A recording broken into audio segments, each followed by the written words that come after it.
नमस्कार, बुलेटिन में आपका स्वागत है। मैं हूं आपके साथ आशा सरमाल। चल शुरुआत करते हैं उत्तराखंड से जुड़ी खबरों की। सबसे पहले आपको बड़ी खबर से ही अपडेट करा देते हैं, बताते चले कि कोरोना को लेकर क्या कुछ अपडेट है।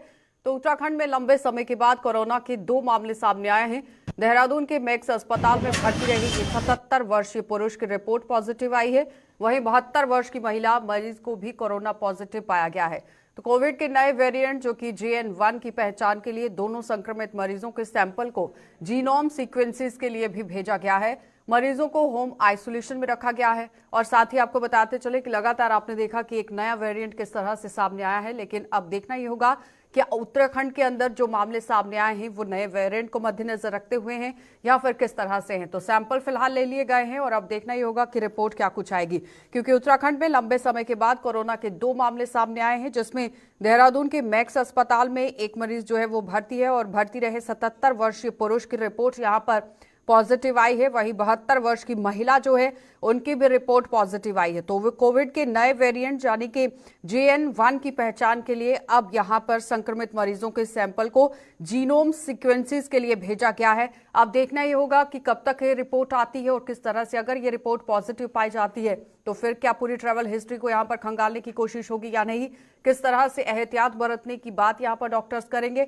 और साथ ही साथ आपको ये बताते चले कि जिस तरह से पहले भी कोरोना ने दस्तक दी थी, अब यहां पर JN.1 जो है वो दस्तक देता नजर आएगा। लेकिन फिलहाल उससे पहले यहां पर पुष्टि तो नहीं की जा सकती है, लेकिन इस पर संशय जरूर बना हुआ है, क्योंकि सैंपल जो है वो ले लिए गए हैं। जीनोम सीक्वेंसेस के लिए इन्हें भेज दिया गया है। तो अब देखना ही होगा कि जब रिपोर्ट आती है तो किस तरह से हालात जो है वो उत्तराखंड के अंदर रहते हैं, क्योंकि देहरादून के मैक्स अस्पताल में 77 वर्षीय पुरुष जो है वो भर्ती था और उसका जब टेस्ट यहां पर किया गया है तो वो पॉजिटिव रिपोर्ट पाई गई है। और उसी तरह से जो 72 वर्षीय महिला है उनकी भी रिपोर्ट पॉजिटिव आई है। तो 72 वर्ष और 77 वर्ष में आप देखिए बड़े बुजुर्गों के सैंपल यहां से लिए गए हैं। अब समझने वाली बात यहां पर यह है कि कोरोना क्या इस बार सिर्फ बड़े बुजुर्गों को अपनी चपेट में ले रहा है या फिर छोटे बच्चे भी इसकी चपेट में आ सकते हैं। किस तरह से उत्तराखंड के अंदर हालात अभी बने हुए हैं, इसी पर जानकारी लेंगे। हमारे संवाददाता धनराज ने हमारे साथ ज्वाइन किया है। धनराज, क्या कुछ अपडेट है? पहले तो ताजा स्थिति आपसे जानना चाहेंगे, क्योंकि 2 मामले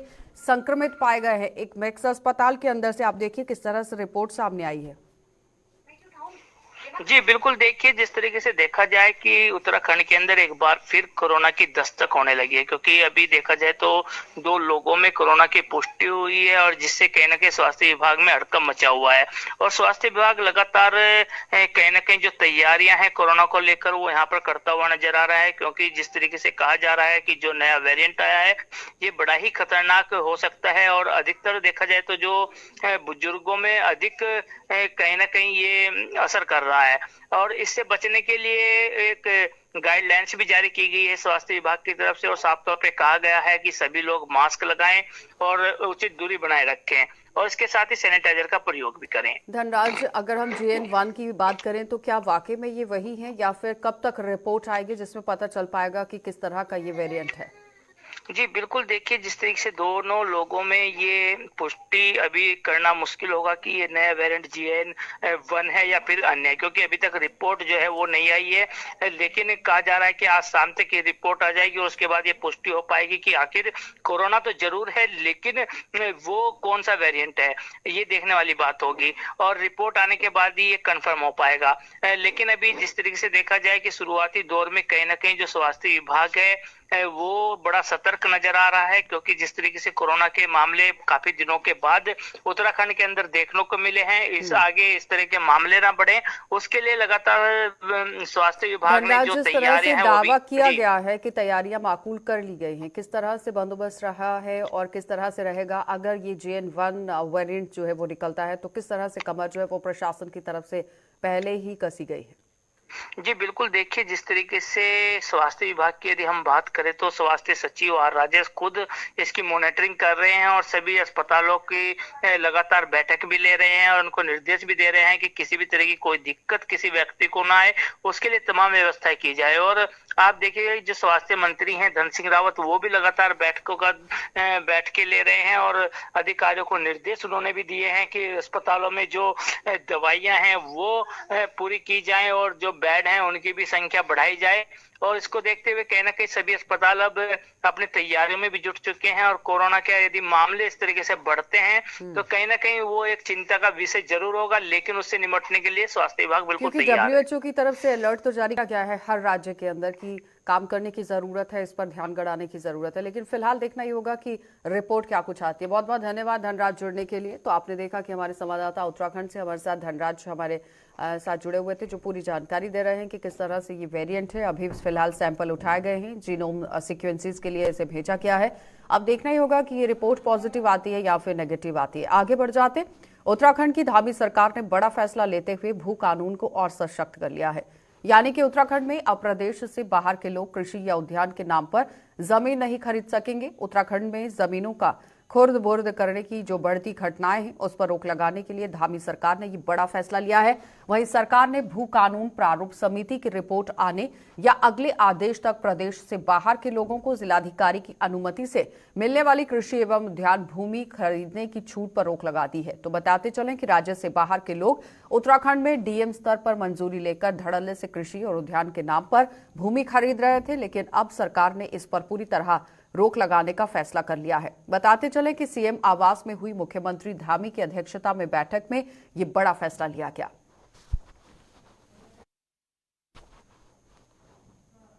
मुख्यमंत्री पुष्कर सिंह धामी यूसीसी को लागू करने का ऐलान कर चुके हैं और कयास भी लगाए जा रहे हैं कि जनवरी महीने में यूसीसी की कमेटी किसी भी वक्त सरकार को अपना ड्राफ्ट सौंप सकती है, जिसके बाद विधानसभा सत्र बुलाया जा सकता है। पूर्व नेता प्रतिपक्ष जो कि प्रीतम सिंह हैं, उन्होंने यूसीसी को लेकर बड़ा बयान दिया है। प्रीतम सिंह का कहना है कि 2022 के चुनावों के दौरान भाजपा को एहसास हुआ कि वे चुनाव हारने वाली है, इसलिए यूसीसी का नारा दे दिया गया। जब सदन में यहां ड्राफ्ट आएगा तो अपनी बात रखेंगे। और भाजपा लगातार अन्य प्रदेशों में भी चुनाव जीतने के लिए यूसीसी का जिक्र कर रही है। यूसीसी राज्य का नहीं बल्कि राष्ट्र का विषय है, लेकिन इस पर केंद्र सरकार मौन है। देखिए, यूसीसी का आप जब जिक्र करते हैं, 2022 का जब चुनाव चल रहा था और उस चुनाव में जब भाजपा को ये एहसास हुआ कि परास्त होने जा रही है, तो उन्होंने यूसीसी का नारा देने का काम किया है और ड्राफ्ट बनकर के तैयार हो गया है। तो सदन में आएगा तो निश्चित रूप से हम उस ड्राफ्ट के अनुरूप अपनी बात कहने का काम करेंगे। लेकिन ये भाजपा का चरित्र है, इन्होंने अन्य प्रदेशों में भी यूसीसी का जिक्र किया चुनाव जीतने के लिए। लेकिन मैं समझता हूं कि जब हम यूसीसी का जिक्र करते हैं तो वो एक राज्य का विषय नहीं है, वो राष्ट्र का विषय है और केंद्र सरकार उस पर मौन है, क्यों कुछ नहीं कह रही है। और जिस दिन केंद्र सरकार कुछ कहेगी और केंद्र सरकार जो है इस विषय में कदम आगे बढ़ाएगी तो स्वतः ही राज्य का जो ड्राफ्ट है वो समूल नष्ट हो जाएगा।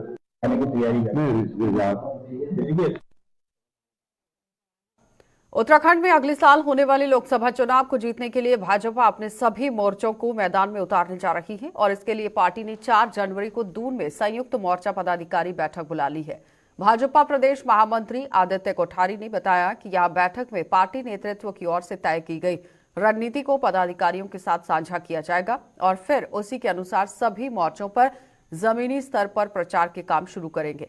तो इसके बाद यहां 7 जनवरी को भी पार्टी के शीर्ष नेताओं की बैठक होगी और बैठक में प्रदेश प्रभारी दुष्यंत कुमार गौतम, प्रदेश अध्यक्ष महेंद्र भट्ट के साथ ही मुख्यमंत्री पुष्कर सिंह धामी भी मौजूद रहेंगे। वहीं बैठक में आगामी रणनीति पर मंथन किया जाएगा। बताते चले कि भाजपा ने राज्य की 5 लोकसभा सीटों को जीतने का लक्ष्य रखा है और इसके लिए पार्टी पर किस तरह से जिम्मेदारी जो है वो बढ़ गई है। तो पार्टी हर स्तर पर प्रयास कर रही है।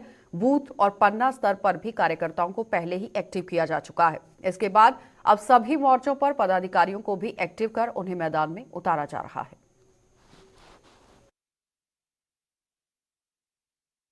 के कार्यक्रम है, एक तो संगठनात्मक कार्यक्रम है। 4 तारीख को भारतीय जनता पार्टी के सभी मोर्चे के प्रदेश पदाधिकारियों की बैठक देहरादून में होने जा रही है। इसी के साथ ही भारतीय जनता पार्टी के शीर्ष नेताओं की 7 जनवरी को देहरादून में बैठक होगी। उसमें चुनाव की रणनीति, लोकसभा चुनाव की रणनीति पर विचार किया जाएगा। और इसी के साथ में जो 22 जनवरी को अयोध्या में प्रभु श्री राम जी की मूर्ति का प्राण प्रतिष्ठा का कार्यक्रम हो रहा है, उसकी तैयारी के संबंध में घर घर जाकर के जो पूजित अक्षत अयोध्या से आए हैं उनको घर घर पहुंचाने का कार्यक्रम वर्तमान समय में जन जागरण का काम चल रहा है और इसी के साथ में निमंत्रण पत्र भी प्रत्येक परिवार को अयोध्या आने के लिए दिया जा रहा है। और जिस दिन प्राण प्रतिष्ठा का कार्यक्रम 22 जनवरी को है, उस दिन राम ज्योति प्रत्येक घर घर में जलेगी और एक दीपावली जैसा वातावरण पूरे हिंदू समाज में, प्रभु श्री राम में आस्था रखने वाले लोगों में, ऐसे सब लोग जो है एक जगमग वातावरण, दीपावली जैसा वातावरण 22 जनवरी को रखेंगे।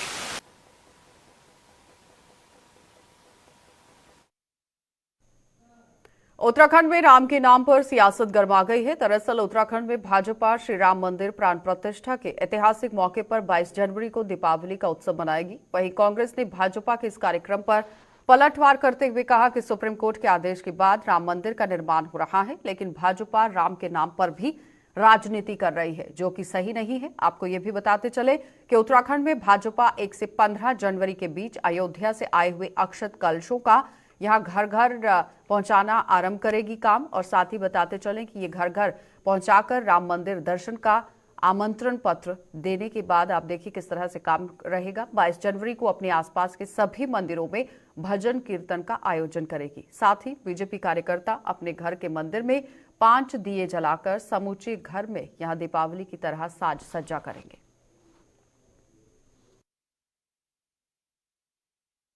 जो है कोटि कोटि भारतवासियों के नहीं, दुनिया वासियों के जो है हृदय में विराजते हैं, उनके लिए उनकी श्रद्धाएं जो है जन्मजात हैं और आज ही नहीं, युगों युगों से ये श्रद्धा लोगों के दिलों में है। लेकिन भारतीय जनता पार्टी इस पर भी राजनीति कर रही है।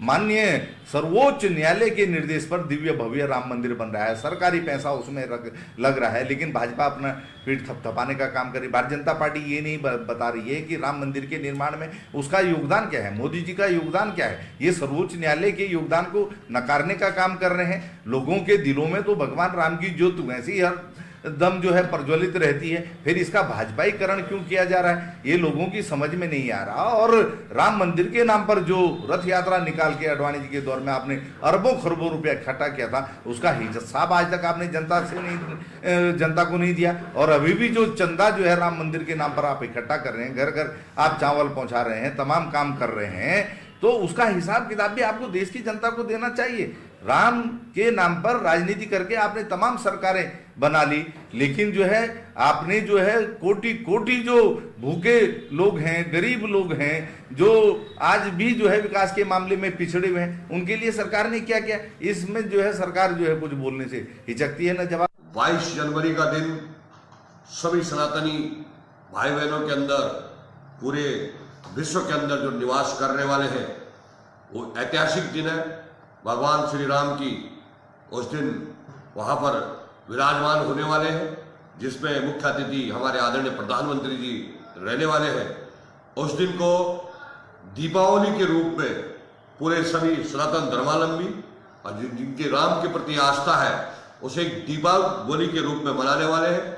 सभी घरों में दीपदान होगा, सभी घरों में दीपावली का उत्सव होगा और निश्चित रूप से जो भारत के मानबिंदु है, उसके लिए मील का पत्थर साबित होगा कि भगवान श्री राम को 500 वर्षों के बाद ये न्याय मिला है सनातन धर्मावलंबियों को। निश्चित रूप से जिन लोगों की इस पे इतने लंबे समय तक कुर्बानियां रही, उनके लिए भी एक बहुत श्रद्धांजलि होगी और हम सबके लिए सुखद क्षण होगा कि वास्तव में हम भारत में निवास करने वाले हमारे प्रभु श्री राम उस दिन विराजमान होंगे। लोकसभा चुनाव को लेकर भाजपा की तैयारी तेज चल रही है और पार्टी को लोकसभा चुनाव में विजय बनाने के लिए यहां भाजपा ने पार्टी विस्तारकों को चुनावी कमान सौंप दी है।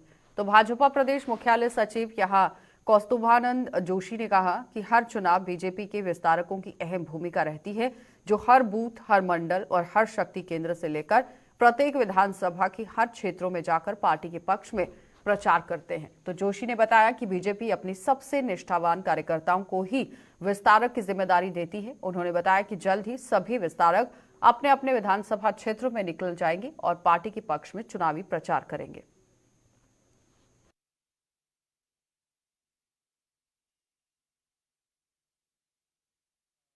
अपने प्रचारकों को वाहन से आप लोग सुसज्जित कर रहे हैं, पहले भी आप लोगों ने गाड़ियां दी थी, किस तरह से, क्या कुछ दिशा निर्देश रहेंगे और क्या कुछ अब इनका टास्क रहेगा? देखिए, हर चुनाव में पार्टी की एक रचना है विस्तारकों की, जो विभिन्न विधानसभाओं में जाकर पार्टी की रीति नीति के अनुसार जो हमारे काम होते हैं बूथ स्तर के, इन सभी कामों की देखरेख करते हैं और अपने संगठन के बहुत निष्ठावान कार्यकर्ता चुन के इसमें आते हैं। और इस समय जो लोकसभा चुनाव है 2024, इसके लिए 70 की 70 विधानसभाओं के लिए हमारे कार्यकर्ता विस्तारक के रूप में तैयार है। अब जल्द ही हम उनकी सारी योजना बैठक हो चुकी है और 1-2 दिन में वो लोग सब अपने अपने विधानसभा के लिए चले जाएंगे। ये गाड़ी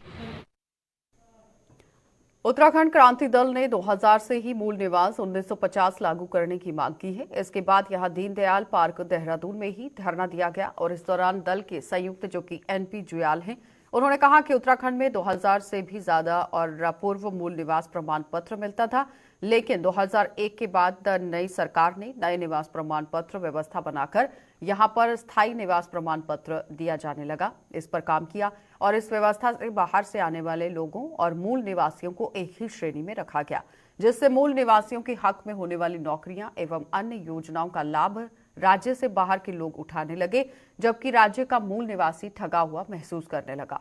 दल के केंद्रीय महामंत्री विजय बोड़ाई ने कहा कि मूल निवासियों की कई पीढ़ियां यहां निवास करती आ रही हैं और इसके बाद भी उन्हें मूल निवास नहीं मिल रहा है, जिससे उत्तराखंड के बच्चों को अपना अधिकार नहीं मिल रहा और अपने ही राज्य में उनकी पहचान पर संकट आ गया है।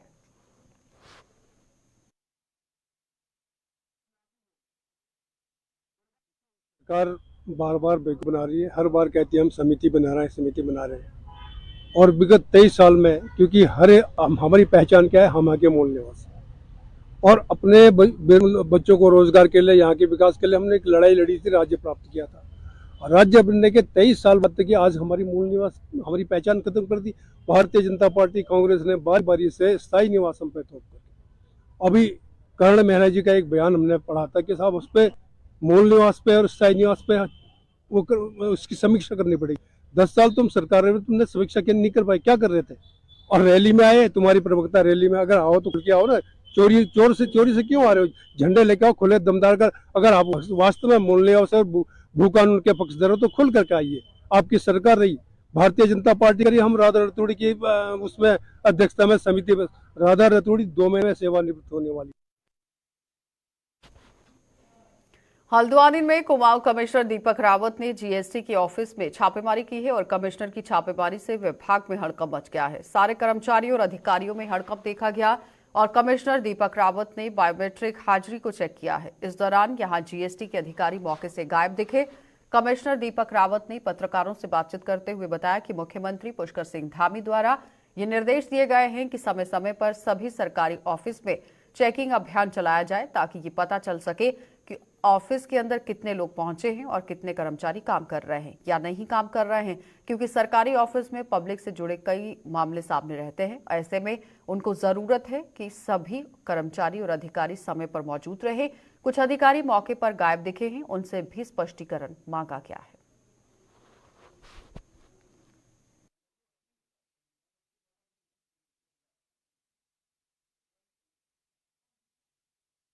माननीय मुख्यमंत्री जी का निर्देश है कि समय समय पे औचक रूप से कार्यालयों को देखा जाए, समय से हमारे जो ऑफिसर्स हैं, कर्मचारी हैं, बैठ रहे हैं नहीं बैठ रहे। पब्लिक से रिलेटेड बहुत से मुद्दे जीएसटी ऑफिस के होते हैं, तो उसको लेके भी यहाँ पे कुछ ना कुछ हेल्प डेस्क का वैसे होना चाहिए। कुछ लोग एब्सेंट हैं, जिसमें जाके जो ऑफिसर्स हैं उनसे पूछेंगे कौन कहाँ पे था, और कुछ लोग अवकाश पे बताए गए, उनके डॉक्यूमेंट्स भी देखे जाएंगे। और दूसरी चीज़ यहाँ पे जो देखी है मैंने कि जहाँ पे बायोमेट्रिक है भी, वहाँ पे भी देर से आने के काफ़ी सारे मामले हैं, जो कि जस्टिफाइड नहीं है, क्योंकि हमारा एक फिक्स टाइम है, पब्लिक भी उसको लेके आती है, उस पर ध्यान देने की आवश्यकता है। सर जीएसटी चोरी को लेकर भी नहीं, जीएसटी चोरी की समीक्षा आज मैं नहीं कर रहा था, उसकी अलग से कोई बैठक करेंगे। उसमें जीएसटी समय समय पे रेड्स करती भी है, उनके अपने प्रिवेंटिव एक्शंस भी होते हैं, लेकिन आज का बेसिकली ये वाला टास्क नहीं। 30 का भी नहीं दिखा था। तो हिट एंड रन कानून में दिए गए बदलाव को लेकर काशीपुर में ट्रक यूनियन के बैनर तले बस ट्रक चालकों ने विरोध प्रदर्शन किया है और सरकार के खिलाफ नारेबाजी की है। इस दौरान बस ट्रक चालकों ने यहां पर सड़कों पर आड़ी तिरछी गाड़ियां लगाकर अपना विरोध दर्ज किया और प्रदर्शन कर रही बस ट्रक चालकों का आरोप था कि बस और ट्रक चालक यहां काम छोड़कर अपने अपने घरों को चला गए हैं, यानी कि ये लोग अपने घर की तरफ चले जा चुके हैं। उनका कहना था कि सभी चालक सड़कों पर सावधानी के साथ वाहन चलाते हैं, लेकिन कभी कभार दुर्घटना घट जाती है। लेकिन केंद्र सरकार ने जो फरमान जारी किया है, ट्रक बसों के चालकों के पेट पर ताला मारने का काम कर दिया है।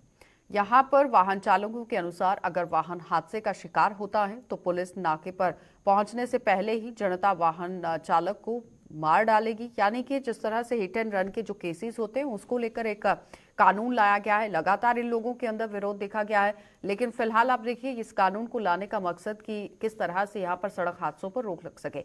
लेकिन अब अपनी बात को ट्रक चालकों और बस चालकों ने सामने रखा है। देखना ये होगा कि आने वाले समय में इस पर सरकार किस तरह से गौर फरमाती है।